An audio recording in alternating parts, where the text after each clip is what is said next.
Good afternoon. Welcome to the September 3rd, 2019 Lawrence City Commission meeting. We will start our agenda with the approval of the agenda. The City Commission reserves the right to amend, supplement, or reorder the agenda during the meeting. Anybody want to change the agenda? I would request that we move our executive session until after the city manager's report and review of the calendar. Okay. Second. Okay, got a motion by Commissioner Ananda, second by Commissioner Herbert. All in favor? Aye. Opposed? Passes unanimously. We'll move that to the end of the executive session, to the end of the meeting. Okay, B, we'll do recognition and proclamations. Our first one will be to proclaim the week of September 8th through the 14th as Suicide Prevention Week. Good evening, Commissioners. I am Carrie Bert. I'm the chair of the Douglas County Suicide Prevention Coalition. The coalition was founded 5 years ago with a mission to make Douglas County a community free of suicide deaths through prevention and awareness efforts. These efforts include training individuals to recognize and respond to at-risk individuals.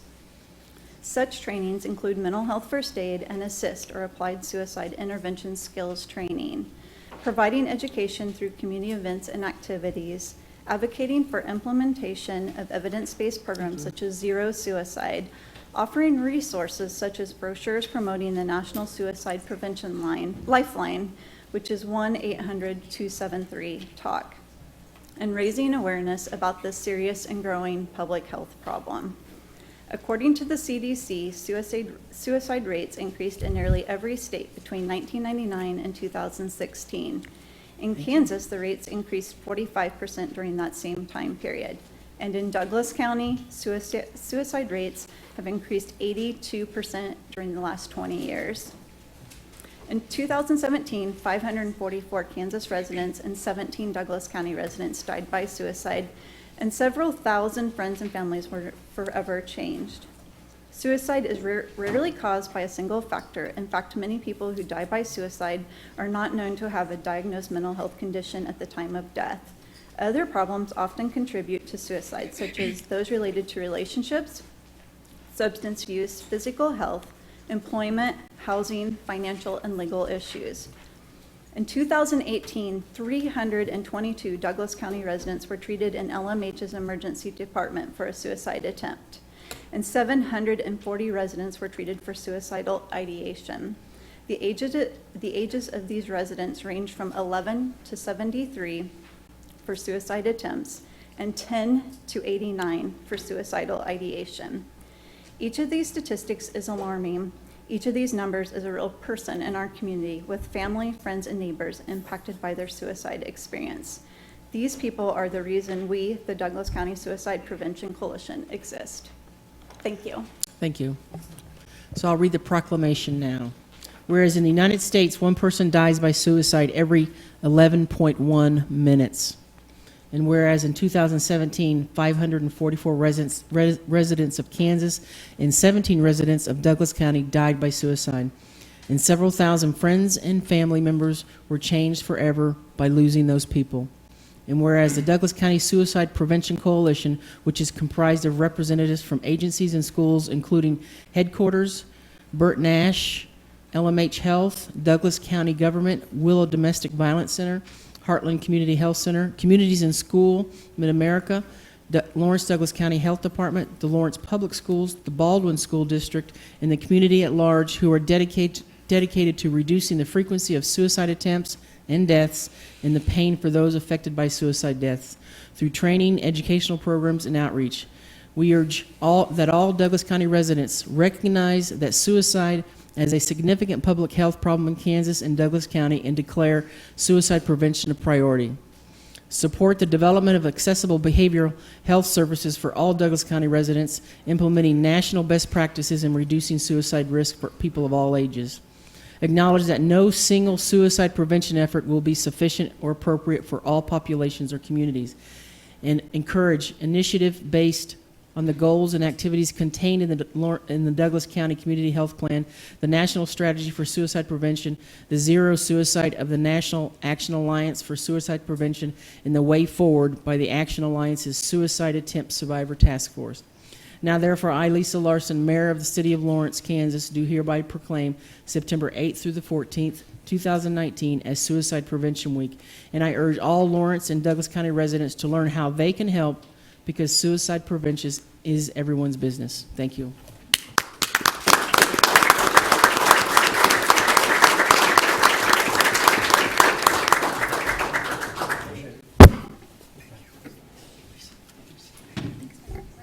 Thank you. Thank you. Thank you.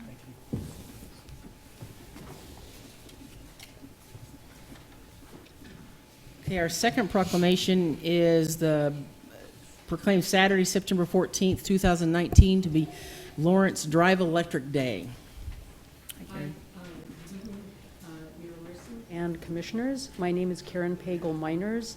I am chair of the Wakarusa Group, the local Sierra Club group here in Lawrence. The National Sierra Club is a sponsor for the Drive Electric Week all over the country, and the Wakarusa Group is co-sponsoring with the Sustainability Action Network on Saturday. I would like to just take this time to point out a few tidbits on the Sierra Club electric vehicle fact sheet, which I put at your stations. Automobiles, above all else, have historically represented America's problem with dirty oil. A switch to plug-in electric vehicles, or EVs, which require no gasoline and emit no tailpipe pollution, presents a critical opportunity to slash pollution, create American jobs, reduce oil dependence, and forever change the impact of vehicles on our planet. So what's not to like about electric vehicles? They're good for the environment. Each year we are burning through 121 billion gallons of gasoline. So that's 3 trillion tons of carbon pollution.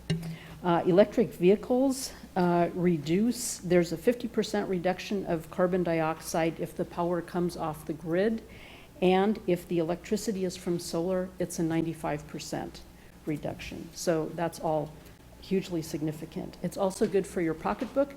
The cost of operating an electric vehicle, depending on where you live and the cost of electricity, 72 cents per electric gallon equivalent.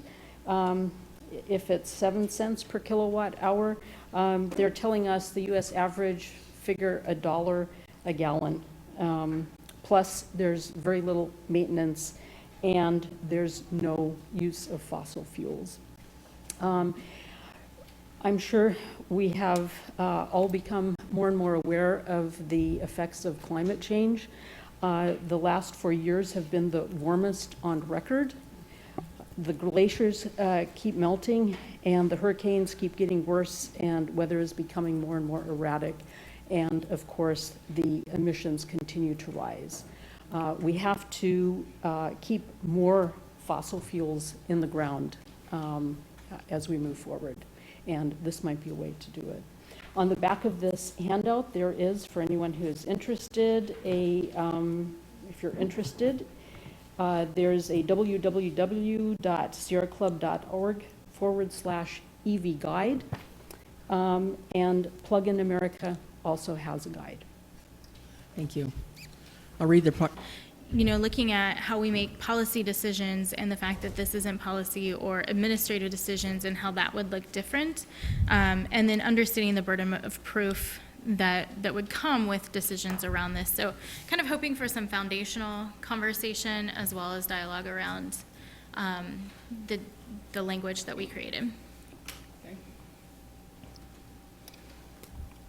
So I don't know if the attorney's office could answer those kinds of questions, or.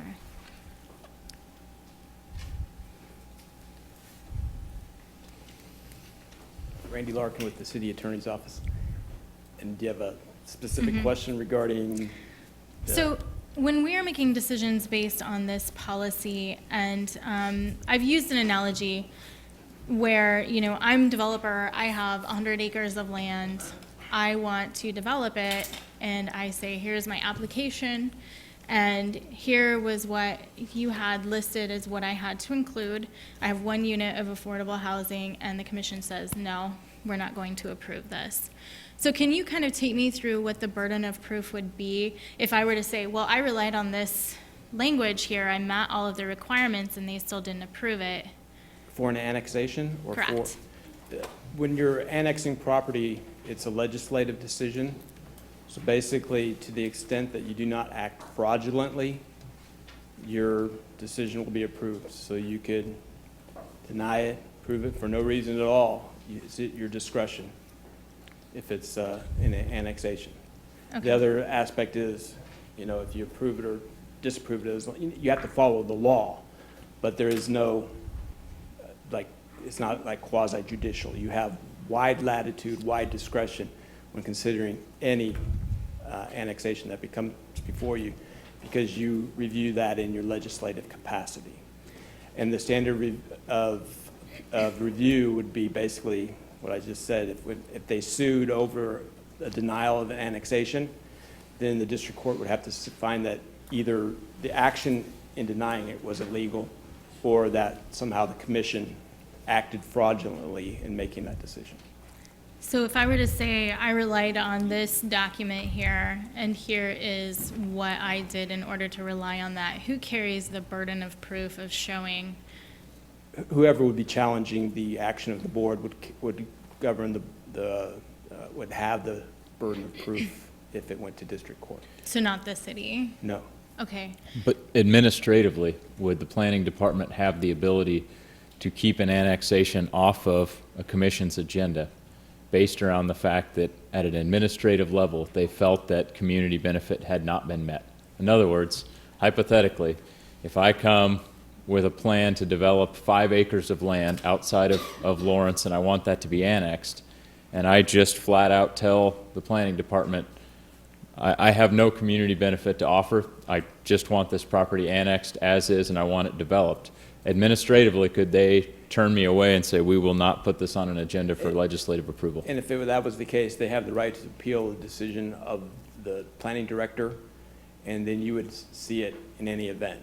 So that decision would ultimately be yours, whether it comes directly from the planning commission or if it's an appeal of a denial of an application. Thanks, Randy. So the language that we have is included in the agenda packet, but it's also in the document itself. And to me, it still requires that I'm sorry, I'm trying to find the page while I'm talking, that the city, thank you.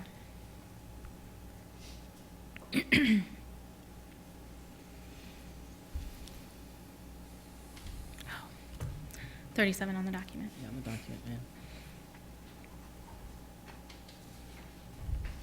So, Is that I'm not it? seeing it. It says page 37, 146. I've got digital page 31, 122. Thank you, thank you. Plan? It's 31 of the new packet.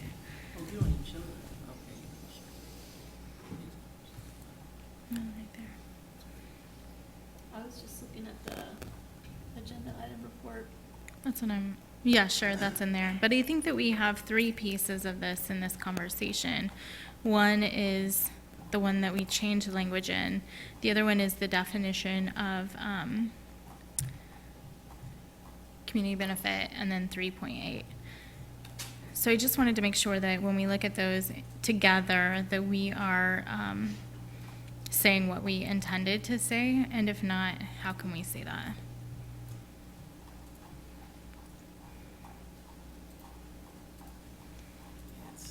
Oh, finally, it's page 21, not 31. It's like different pages on every computer.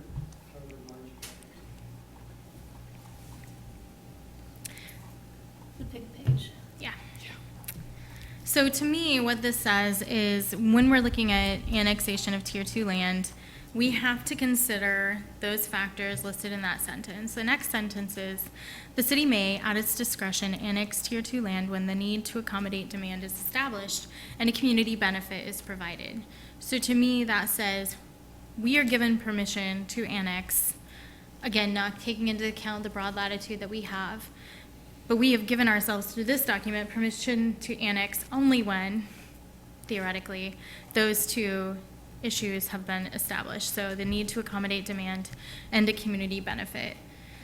So I think the thing that I would really like to see is an expansion of what community benefit is, because verbally we know that. We know that this is just a very broad description of what a community benefit may be. I think that given the amount of legal language that we've already used in this chapter, adding "but is not limited to," and then also include a few other examples. For example, the one that I used last meeting, which was addresses the priorities developed by the commission in the strategic plan.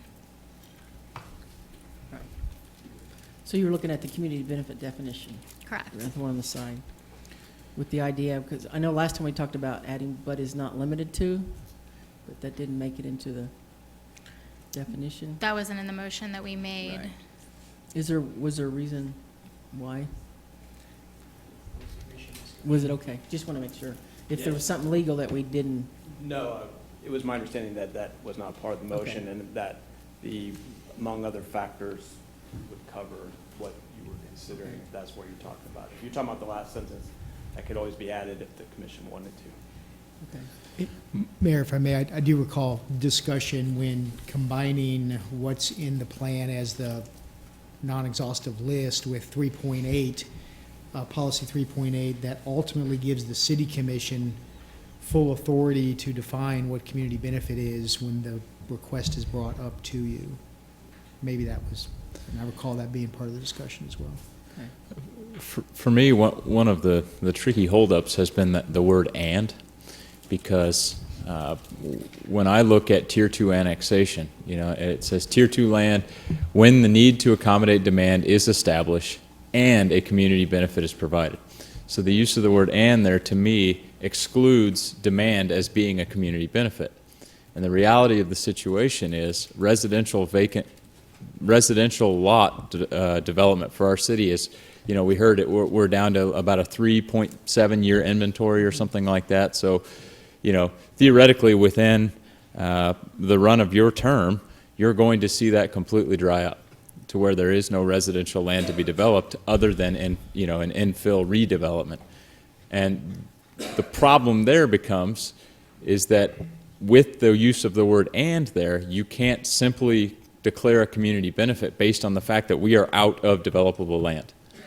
And from my perspective, being completely out of residential developable land and then therefore annexing some in to create developable land is a community benefit because it reinvigorates the market. It allows development to occur. It allows a supply to exist.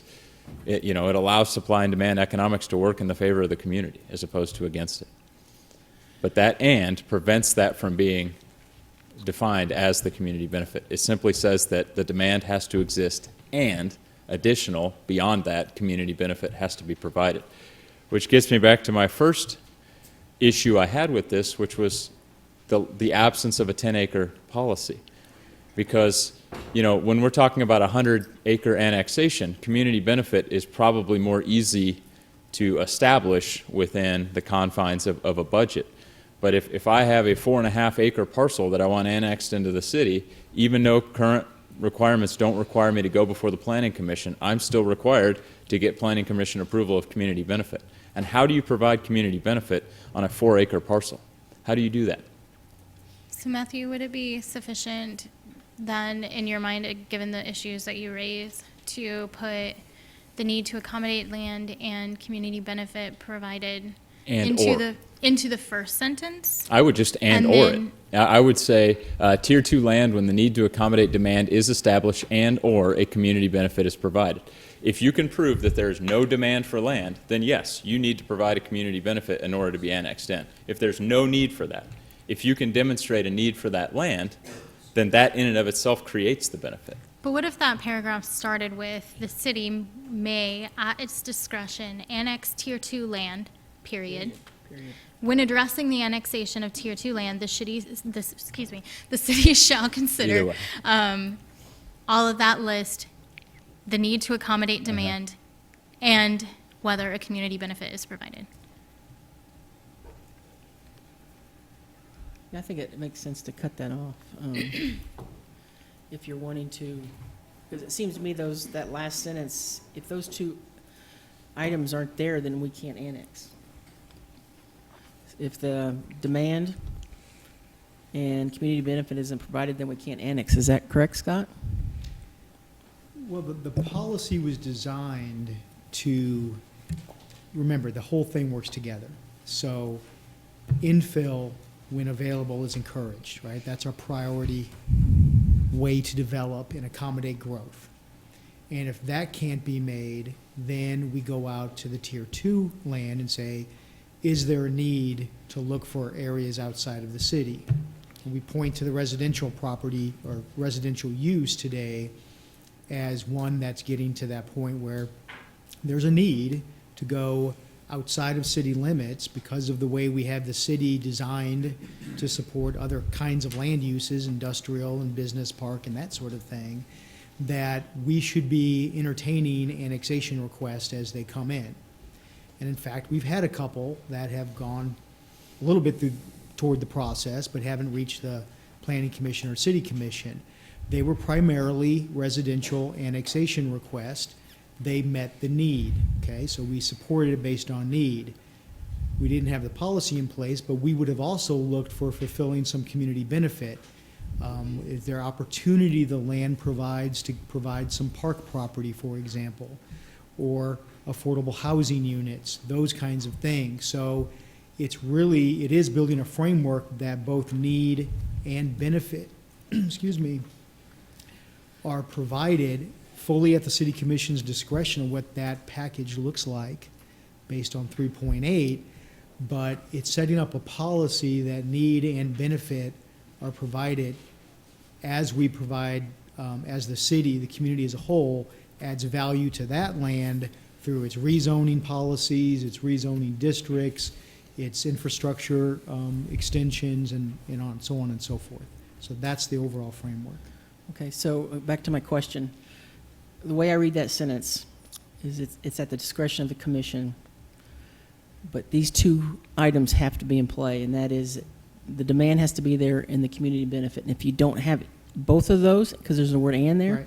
then we can't annex. Is that correct? Well, you can annex, it's at your That's not- discretion. that's not what I'm But reading. the policy would say that it should, yes, the policy is to satisfy both of those things, not And one or the other. Theoretically, if it didn't satisfy both, it would come before the commission with a staff recommendation to reject, correct? Correct, yeah. And perhaps the planning commission, but like every other policy in here, we're weighing all of these policies against land use requests, so.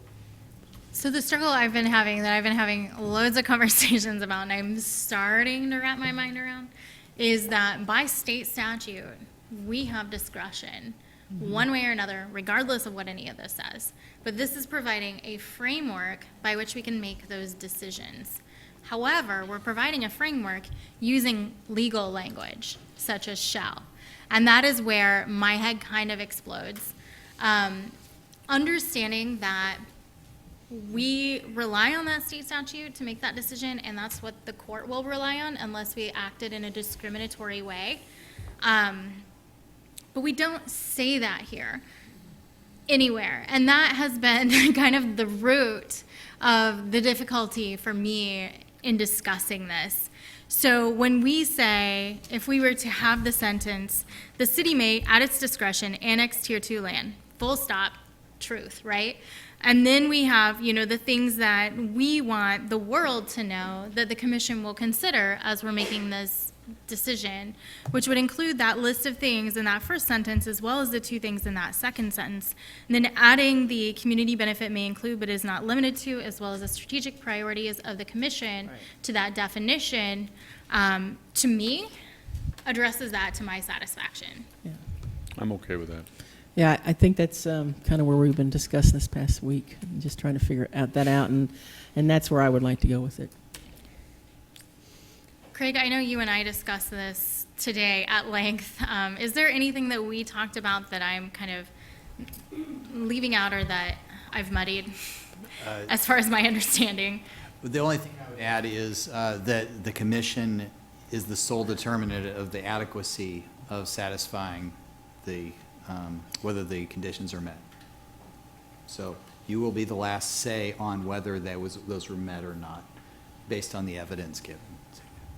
But what I don't want to make, what I want to make sure does not happen is that it stopped at the planning phase by the planning department, and doesn't come to us so they can It wouldn't appeal it. necessarily be stopped, but very realistically, it would come to us with a staff recommendation to reject, which while not the nail in the coffin, I mean, certainly we've overturned staff recommendations before, but that is certainly not the norm. Right. And I think it places an applicant severely behind the eight ball to have to come before the commission with a staff recommendation to reject.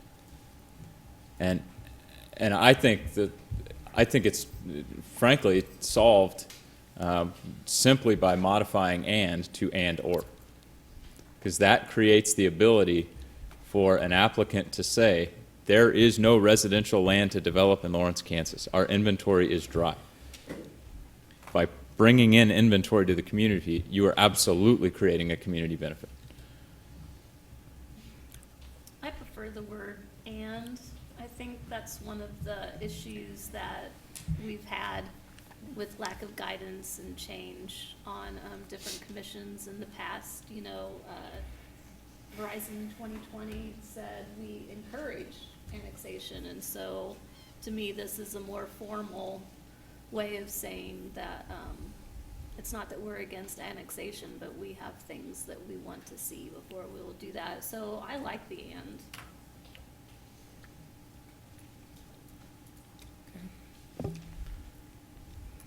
Anything else anybody want to add to that? I'd still love to hear an explanation of how you create community benefit on a 5-acre parcel. The examples I've heard so far are park and affordable housing. Well, how many homes are you going to put on a 5-acre parcel? Well, that one we just approved a few weeks ago had 7 on 2 acres plus market rate housing, 6 or 7, so it's about 11 houses, 12 on 2 acres. Right. So is that going to require a 5-acre development have, I mean, what's the magic number then? Well, I I don't mean, know. that's for the commission to decide in its discretion, and, you know, we can't make those decisions for oncoming commissions. Certainly, but how do you go about doing a development when you have that uncertainty? That's what elections are for. As Well- you know, as a developer, here's what you're saying, is that, okay, if you develop a 5-acre parcel, that you're going to, obviously, there's no room for a public park there, right? So you're going to have to provide affordable housing.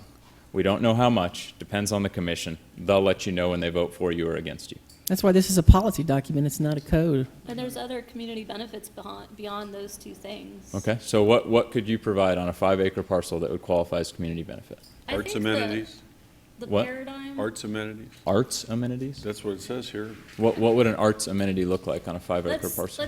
let's- I think we're getting too much drilling yeah, down too we deep. definitely are. It seems to me like we're drilling down too deep. Well, I mean, I'll be honest with you, the 10-acre thing is a deal breaker for me. It is. I mean, last week I let it slide by, but it is a deal breaker for me because our policy says you do not have to go before the planning commission. Now we're adopting a document that says you have to have planning commission approval in spite of not having to go before the planning commission. I have a problem adopting language that specifically goes against our own city policy. Yeah. Okay. So you're the 10 acre is what you're Yeah. looking for? Okay, and then and/or, and then striking that last part of that sentence and moving back, correct? Okay. I think what we'll do, I'm wait. sorry, go ahead. So those are the options that are. Yeah, I mean, currently that's what we're available. looking at. Matthew wanted and/or, then he's concerned about the 10 acre Okay. is an issue. And then we've discussed removing that last part of that second sentence and moving that first part up to the beginning, And then correct? the definition of community benefit. And then, the definition. Okay. I think one thing before we go to public comment is that there's kind of this perspective difference I see between, you know, me and Commissioner Herbert, is that I don't see people as entitled to annex. It's not an entitlement that people have. So saying that, it just, to me, that makes it sound like these people have an entitlement to annex, and I don't I just don't feel that. That's why I like the word "and," is here are your guidelines, that if you want to be annexed, these are the two things that we need to see.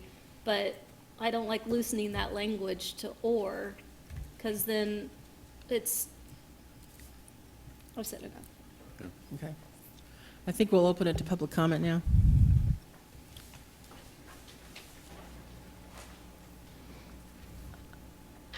Hi, I'm Chris Flowers.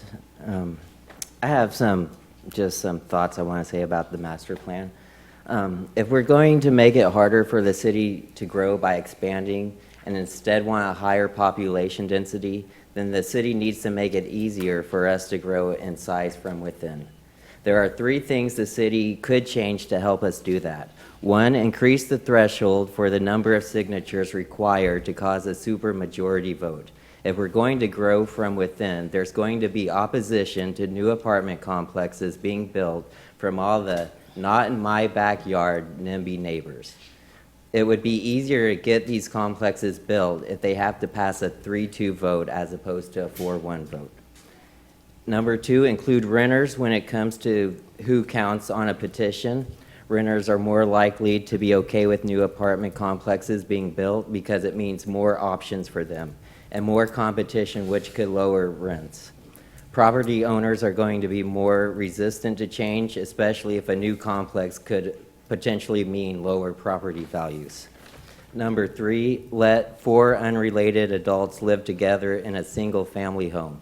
If we're going to say we need more population density, then we need to let more people live in the houses we already have, especially if we're enacting a plan that makes it harder to build new places to live. And not only that, but as I've mentioned before, the Golden Girls did an episode about this issue when the city found out that Blanche was renting out her place to 3 tenants, which was against code because they weren't all related. Does Lawrence really want to hang on to a policy that is counterproductive to its new master plan, and a policy which would say to Rose, tough luck, old lady, but you're not related, so you can't live here. It's not up to code. So I just think if we're going to build from within, we need to remove the roadblocks that are going to keep that from happening. Thank you. Thank you, Chris. Other public comment?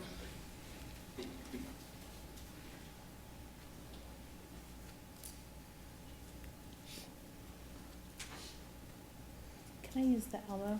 I don't know how to switch that over.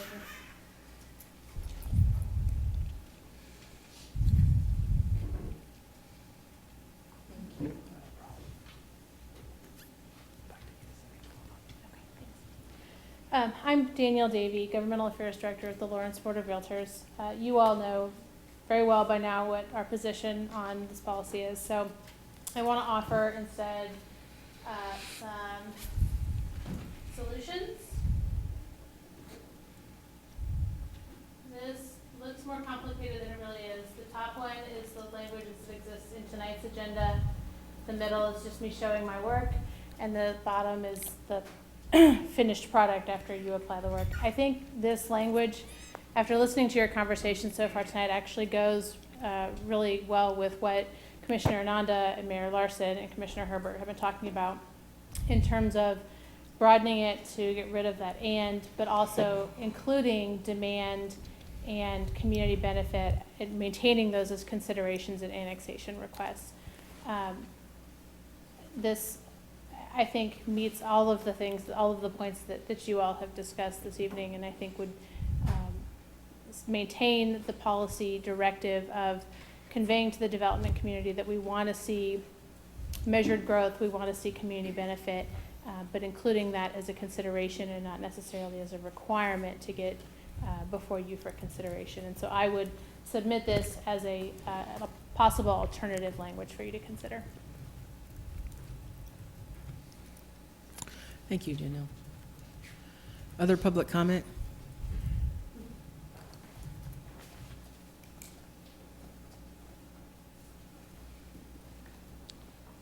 Good evening. My name is Bobby Flory from the Lawrence Home Builders Association, and I just want to start by saying I really appreciate the discussion that you're having tonight. This is something that's been obviously going on for a long time, and I feel like we are kind of getting down to some of the points that we've been struggling over for a long time on this. I feel like it's obviously not ready to be approved tonight, so I would like for you to consider pulling back and giving this some more discussion. This is the kind of consideration that we were hoping for, so it's good to hear this. And frankly, I'd never considered the and/or suggestion, and I think that's a great idea, but I hadn't considered it until Matthew just mentioned it tonight, so I think that this needs a little bit more time to work through. I do want to say that the Home Builders Association supports comprehensive planning, and we believe that new growth policies can and should be carefully crafted to encourage efficiency in service delivery and in housing opportunities for all. Certainly don't feel that it's an entitlement that developers have when they come in and ask for annexations, but the fact is that the more barriers that are created for annexation, that does increase the risk for a developer. So yes, I don't think developers should have that entitlement either, but be aware that when you create more barriers, you are increasing the risk, which means that there will be probably a reduction in the investment. And that's something that, we want to encourage investment in our community that works for everyone and provides housing for all. So with that, I would just like you to consider please continuing to work on Plan 2040. I think we're getting at it, a solution that can make this document truly collaborative, which I believe is your intent to start with. Thank you very much. Thank you. Other public comment on this item?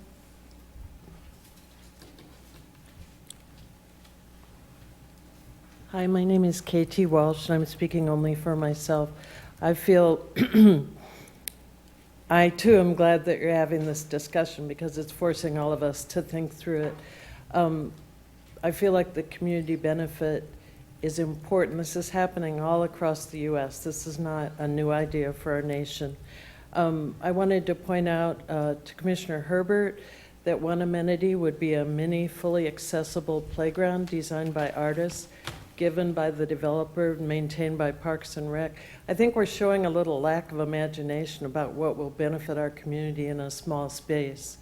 I like some of what the Chamber and the home builders have come up with, but it's watered down. I think it's a little weak because it makes it too tight about what is a community development. I don't think it's broad enough. Thank you. Other public comment? Okay, bring it back up here. So what are you thinking? So the process now for a 10-acre annexation, can we talk about what that looks like? Yeah, it's a local policy that requires anything 10 acres or greater annexation request to go to the Planning Commission just to put it to the test of the comp plan for a recommendation to the City Commission. Many times they're accompanied by rezoning request anyway, so that's going to the Planning Commission anyway. But you saw one a couple weeks ago that was less than 10 acres that just went by ordinance to the City Commission. So I think, and we didn't consider that policy in building this framework because we can always change our local policy to match the new plan, the new comprehensive plan, and would do so. I'm a little concerned that if I'm hearing that 10 acres is linked somehow to the community benefit or the need discussion, my fear there would be that we only get 10-acre requests to annex, and it's always better to do bigger annexations, plan infrastructure bigger and better that way. So I wouldn't want that to be sort of an unintended consequence of a policy in Plan 2040. So that's kind of the 10-acre discussion from my viewpoint. Was that 10-acre limitation, was that in Horizon 2020? Was it just a policy? Don't believe so. I think it was just Policy. an administrative policy even. So. just again, to put the planning commission, get a kind of a layer of review that the city commission could rely on against the comp plan. So as far as how we want to change this paragraph, or if we want to change it anymore, based on what was brought forth, the and/or removing that last part of that second sentence and moving that first part up to the beginning? Is that what you're thinking? That's my preference. Okay. So Jennifer, will you read that to me again Sure. then, as you see it suggested? Yes. The city may, at its discretion, annex Tier 2 land. When addressing the annexation of Tier 2 land, the city shall consider the need to accommodate demand, whether a community benefit is provided, or the community benefit provided, community land use inventories, market sector health, and residential valuation to income ratio, among other factors, when assessing the need for annexation. And then also on the definition of community benefit was to add, the community benefit may include but not be limited to, is that? And then also include in that definition the need to, I got some here, that the community benefit would meet the current city commission's strategic plan, that would be part of it, the planning. Is that what you're? The priorities set by the city Yeah, commission the for the priorities set by strategic the city planning commission. process. As part of that definition of community benefit. What do you guys think? Do you see a problem with that, Scott? I don't see a problem. I just want, it feels like a little bit of change in policy development. It's fine. Okay. But I want to make sure that we're looking at 3.8 because that has the shall statement. Right. So I don't want to have a conflict in 2.2 where, and maybe there's not a conflict here. I mean, I guess the big question is, do you want community benefit to be sort of required by policy or optional by choice of developer? I thought 3.8 pretty much said that. It does, but the words in 2.2 seem to be taking a different direction. I want to make sure that you've looked at both of those policies. So I'm okay with a shall being in place there, having a community benefit identified when that comes with a request for incentives. Does that make sense? Yes, but that's a different thing yet. Yeah, that's a different So thing. we can, That's a we whole can work different on thing. that Not too. have but- incentives for an annexation request. No. Well, the way this 3.8 works, there may be incentives offered depending on The benefit. what benefit is being provided. But Right. my point is, the way the policies work right now, any developer would come in and have an expectation to work with staff through the planning commission about what the community benefit is. An alternative to that policy is to say, well, I'm a developer that I can provide need, but I'm not going to do community benefit. So I want my request taken up under policy 2.2, which says, I'm providing need, look at all these other things, I'm providing 200 units of housing, but we're not going to do community benefit. Are you putting that on as a choice for a requester, or do you see it as a requirement and a factor that you're not necessarily held to, you want to still consider it, but do you want to see some sort of discussion of community benefit? So it's my understanding from the meeting last week that the intent of a lot of this was to essentially require a conversation between a developer and the city about community benefit. Well, more than a conversation, I mean, the policy is reflective of an expectation of whether any request to annex is going to make a real effort to provide a community benefit. And there may be one out there that isn't able to provide a community benefit for whatever reason. You'll see that, and in my opinion, we'll get a fair hearing in front of you about that issue. But by and large, most annexation requests will be able to provide some sort of community benefit identified through a process, right? Because it's not code, it's not objectively identified, because each one may be able to provide something else. So I really think your question is, do you want to make it required to provide a community benefit, Or do you want to let that be something a developer brings to the table to provide justification or, warrant the annexation into the community? That's where I want to see it required. Well, that's what 3.8 does. That's the way I read it. I don't know. But 2.2, I mean, that's just addressing the need to annex. Yeah, I mean, if you word 2.2 in the frame that, sure, you're going to consider what the community benefit is being offered, then I can see it not, that's why I said, I want to make sure we talked about it, because it could read as in conflict unless we carefully wordsmith it in 2.2 that it's not in conflict with requiring the community benefit in 3.8.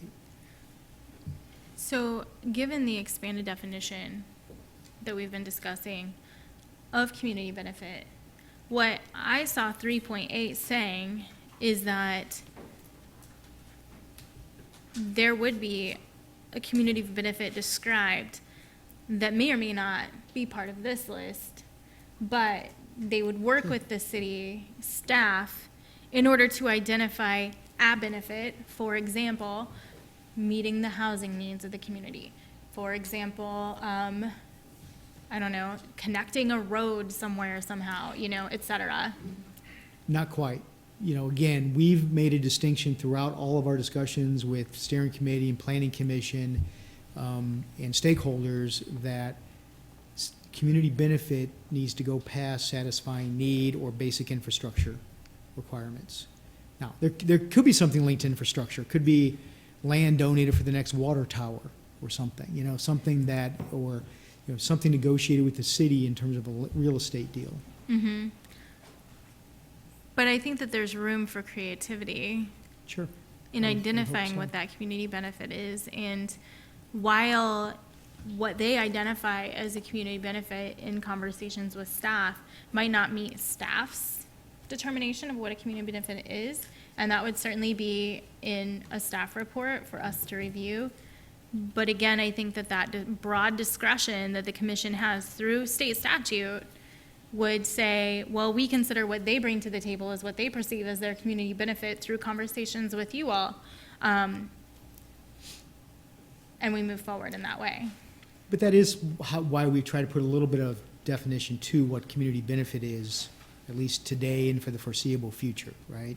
These are the kinds of things that satisfy community benefit. And affordable housing is a big one. It just is, because if I think about the next 20 years of development, and depending on the policy that we set in Plan 2040 is going to dictate whether our future includes affordable houses or, housing for all incomes as we grow likely west. And so that's, as we've done this, have been a huge part of the discussion. And I think this does a very good job of addressing the priorities that we as a city, as a community, as a county have at this current moment. But in 2039, those might look significantly different, which is why it was important for me to add the priorities identified by the city commission of the time.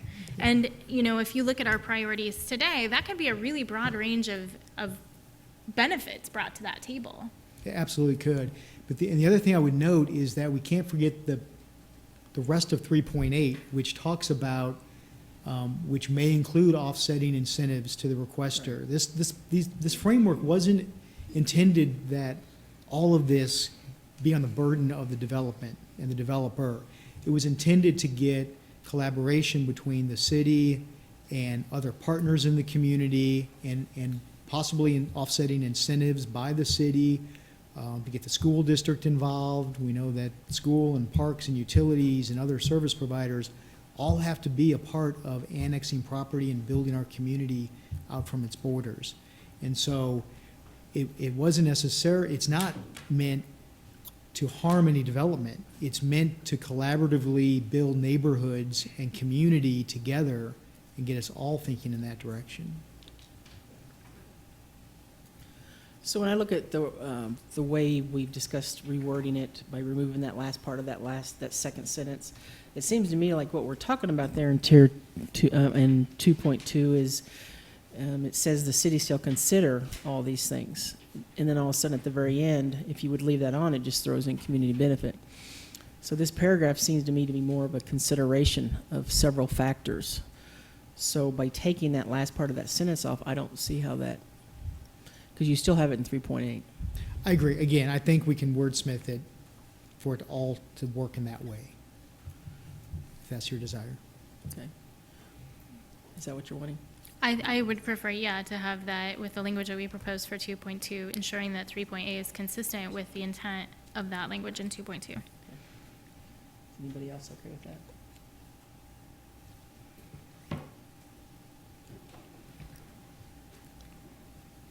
Yeah. Okay with that? Matthew? Okay. And then go on to what is community benefit. We wanted to add that language. Did you get that, Scott? Yes. Okay. And what I recommend is you defer the second reading of the ordinance and let us bring you back language like we did this week for your consideration at Okay. the next meeting. Let's do that. Everybody's done? Move to defer. Second. A motion by Commissioner Boley, second by Commissioner Nanda. All in favor? Aye. Opposed? Passes unanimously. Okay, we're going to go on to the public comment. Nope, General nope, pub. nope, nope. We got C9A. Oh, I'm sorry. Sorry, Chris. I did not mean to do that.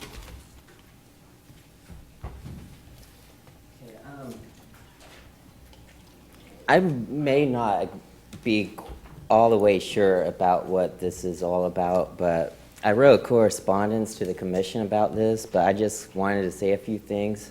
The people of Lawrence want criminal justice reform.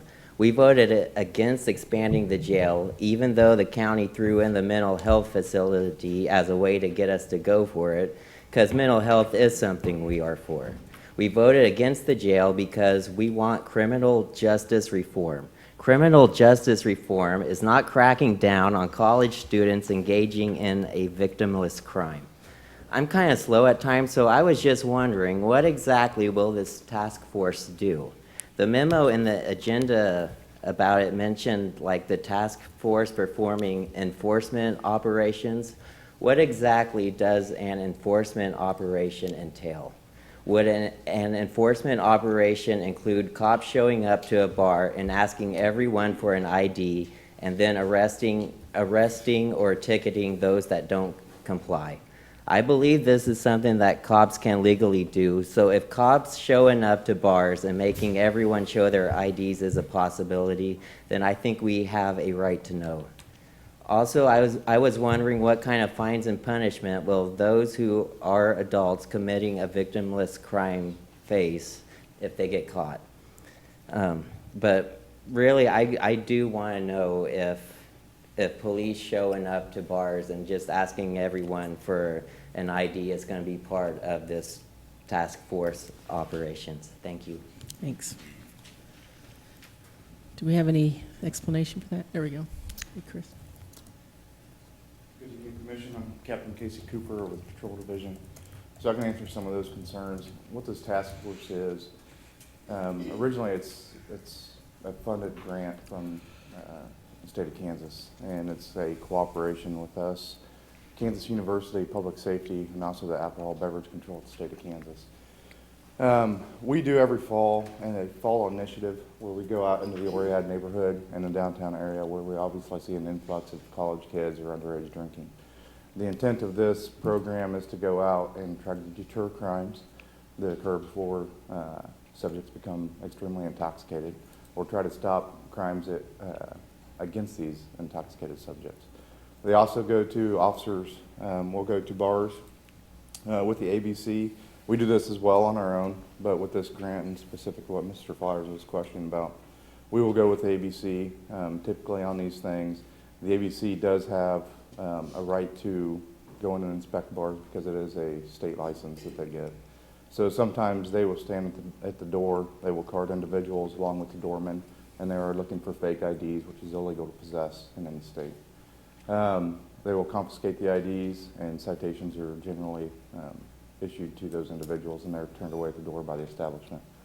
When they go inside the bar, we don't go in and do a raid. We will go in and we will generally look for some kind of a furtive movement that would capture an officer's belief that maybe something occurred where an underage drinker was drinking in the bar or got past the doorman with fake ID, and we'll go contact the individual and ask them to step outside with us, get an ID, and then if they are truly underage or they have a fake ID, again, they are generally issued notice to appear in municipal court. There are some circumstances where we do issue custodial arrest or conduct custodial arrest, but that's very rare. Generally, that comes out of non-compliance from the individual or just not being able to ID somebody because they're refusing to do so when it's a suspected crime. But we're certainly not going in and doing any raids on anybody. It is to go out there and be proactive and try to deter crime from committing that neighborhood. Thank you. Thank you. All right, open it up to public comment. Any public comment on this item? Okay, bring it back up to here. Any thoughts? I'm fine with the way it, Like a reasonable thing to do. yeah. I move that we approve a memorandum of understanding between the City of Lawrence and the University of Kansas, the Kansas Alcohol Beverage Control Division, and the Kansas Traffic Safety Resource Office, creating a task force to address crimes related to underage drinking and fake identification, and authorize the city manager to execute it. Second. Got a motion by Commissioner Nanda, second by Commissioner Boley. All in favor? Aye. Aye. Opposed? Passes unanimously. Now we can move on to the general public comment. The public is allowed to speak to any items or issues except those scheduled on the consent agenda or the regular agenda portions of the agenda, after first being recognized by the mayor. Each person will be limited to 3 minutes for public comment. As a general practice, the commission will not discuss or debate these items, nor will the commission make decisions on items presented during this time. Rather, they will refer the items to staff for follow-up if necessary. Individuals are asked to come to the microphone, sign in, and state their name and address.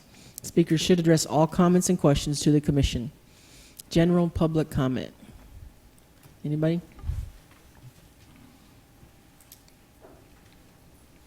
Good evening, Madam Mayor, Vice Mayor, Commissioners. Ted Boyle, North Lawrence Improvement Association. I'd just like to thank the commission for finally getting those pumps under that underpass and improving the health, safety, and welfare of the residents of North Lawrence.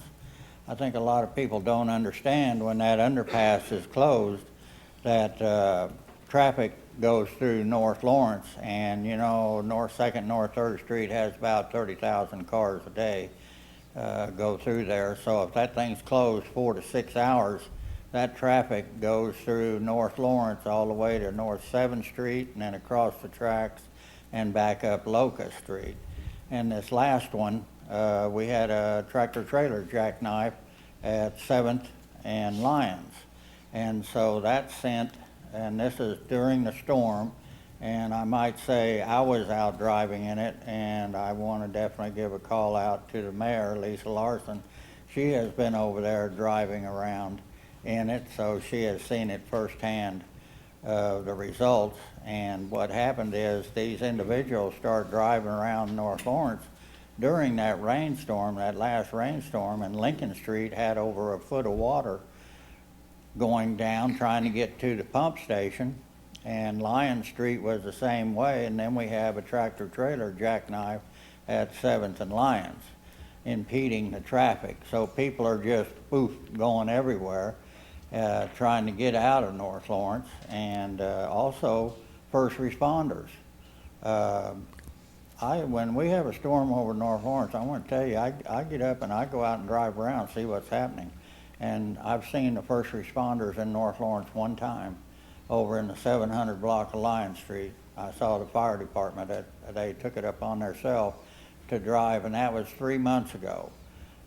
So we don't have, people on the north side of the tracks doesn't have accessibility to first responders. During a storm, when that underpass is closed, and if a train's coming, they can't get across the other side. So this underpass is very critical. And you know, I've been up here talking about this since October of 2017 when the microburst come through North Lawrence.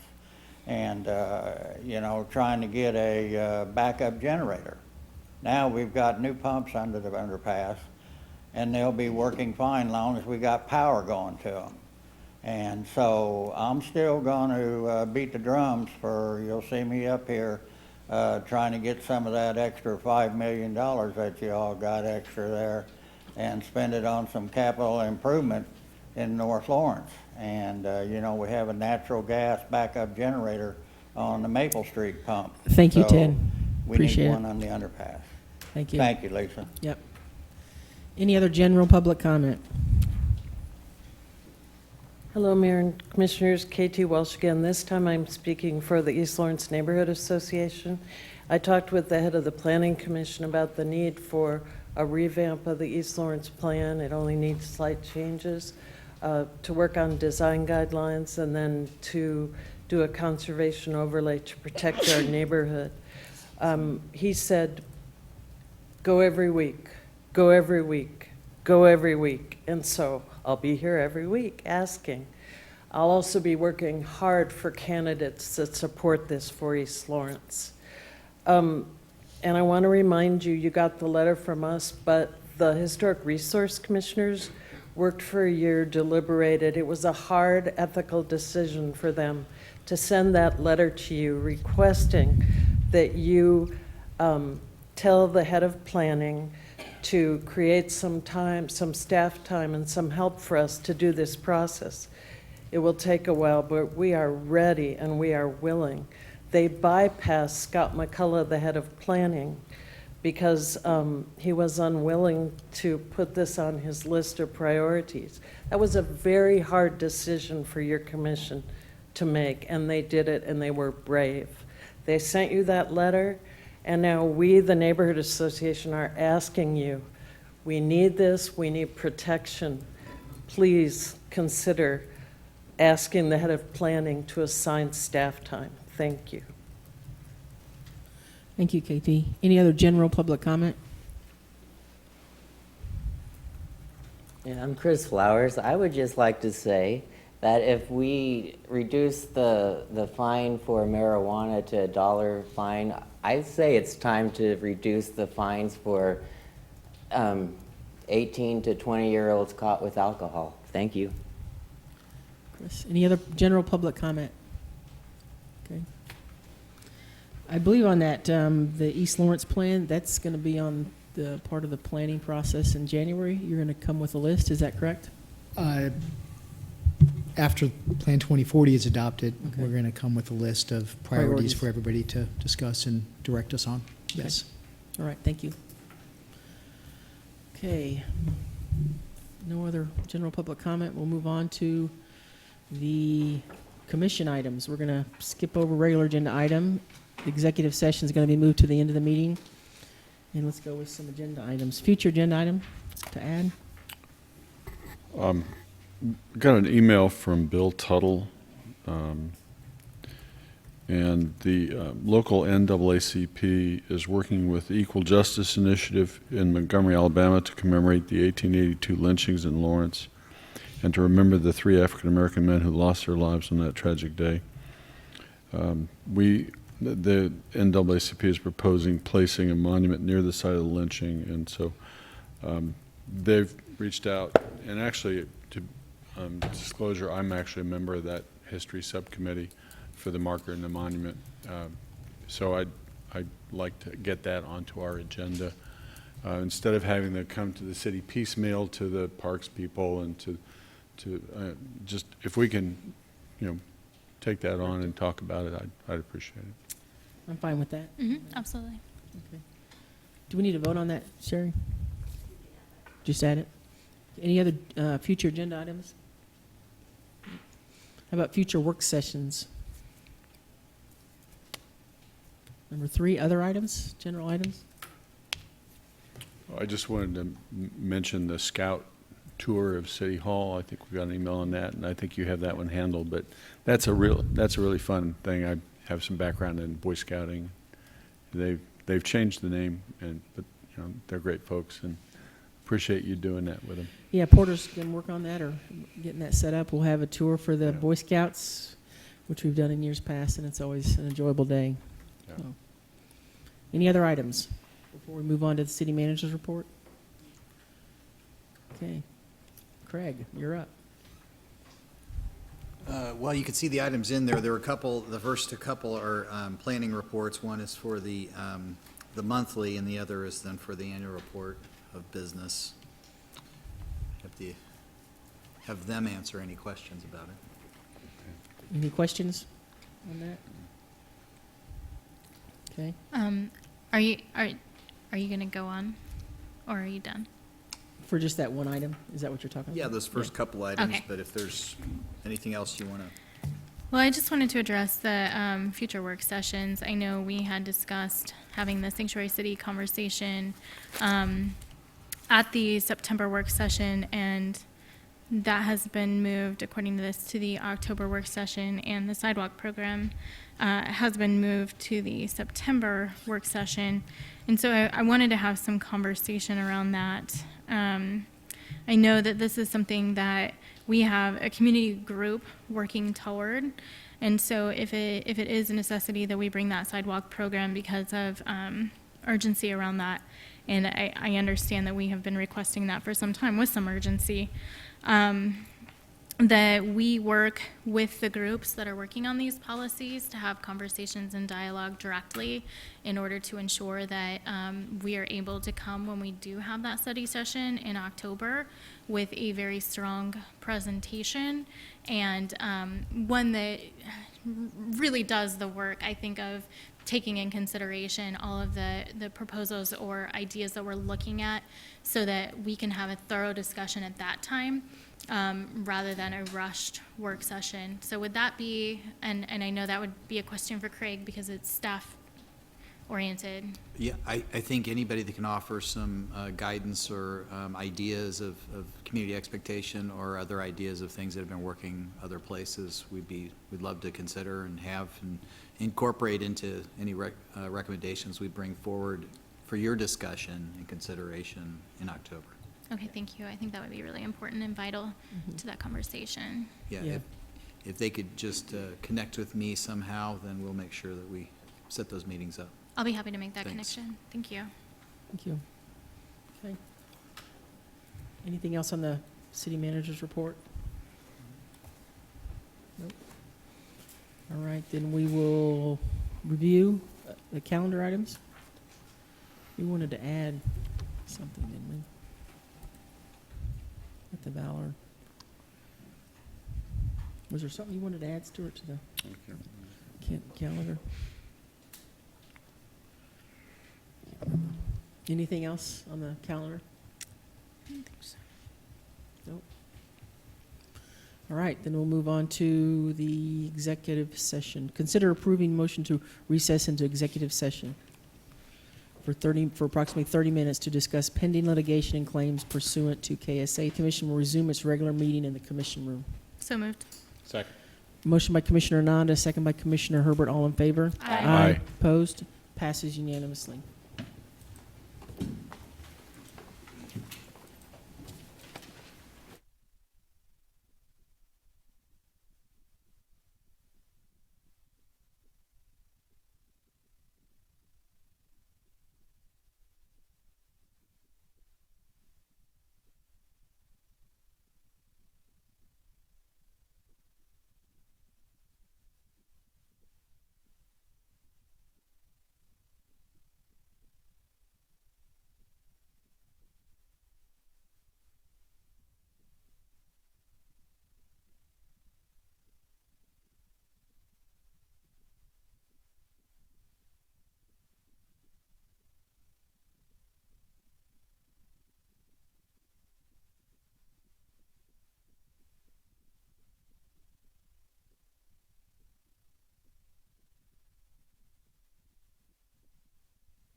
accepted. We have nothing to report. Nothing to report.